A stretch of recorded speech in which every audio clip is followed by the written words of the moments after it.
સમગ્ર જગતનું કલ્યાણ કરનાર દેવાધિદેવ મહાદેવ ભગવાન ભોળાનાથનો ભક્તિ અને આરાધના માટેનો અતિ પવિત્ર એવો શ્રાવણ માસ અને શ્રાવણ માસ દરમિયાન આજરોજ સાવરકુંડલા નગરપાલિકામાં સ્થાપિત શ્રી જશોનાથ મહાદેવના સાનિધ્યમાં તમામ કર્મચારી મિત્રો દ્વારા આજે બપોરના રોજ મહાઆરતીનું આયોજન કરવામાં આવેલું હતું, જેમાં નગરપાલિકાના તમામ પદાધિકારીઓ અને તમામ કર્મચારીશ્રીઓ હર્ષોલ્લાસથી જોડાયેલા હતા અને ભક્તિભાવ સાથે આરતી સંપન્ન કરવામાં આવી હતી. જય જશોનાથ મહાદેવ.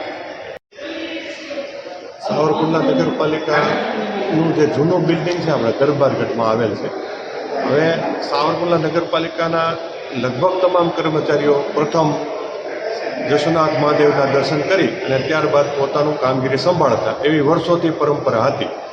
હવે જ્યારે જૂનું બિલ્ડિંગના સ્થાને નવા બિલ્ડિંગમાં ઓફિસનો ફેરફાર કરવામાં આવે ત્યારે ઘણીવાર બધાને આ બાબત ધ્યાન પર આવેલ કે ભાઈ આપણી આવી પરંપરા હતી અને અહીંયા આપણે જ્યારે બાંધકામ ઓફિસનું ચાલુ કર્યું ત્યારે આ એક જગ્યા એવી રાખી હતી કે જે આવું કોઈ ધાર્મિક સ્થાન બનાવી શકાય. માટે છેલ્લે બધા કર્મચારીઓ ભેગા મળી અને 16/8/2022ના રોજ આ નવી ઓફિસમાં સાવરકુંડલા નગરપાલિકામાં જે જૂની ઓફિસમાં જે જશોનાથ મહાદેવ બિરાજમાન છે તેમના નામથી જ આ નવી ઓફિસમાં પણ જશોનાથ મહાદેવની મૂર્તિ બિરાજમાન પ્રતિષ્ઠા કરેલ છે. અને એ જે મૂળ એનું કારણ એવું કે જે વર્ષોથી પરંપરા છે એ જળવાઈ રહી અને સૌ કોઈ આવી ધાર્મિક ભાવનાથી જોડાયેલા હતા એટલે અહીંયા સ્થાપના કરવામાં આવેલ છે.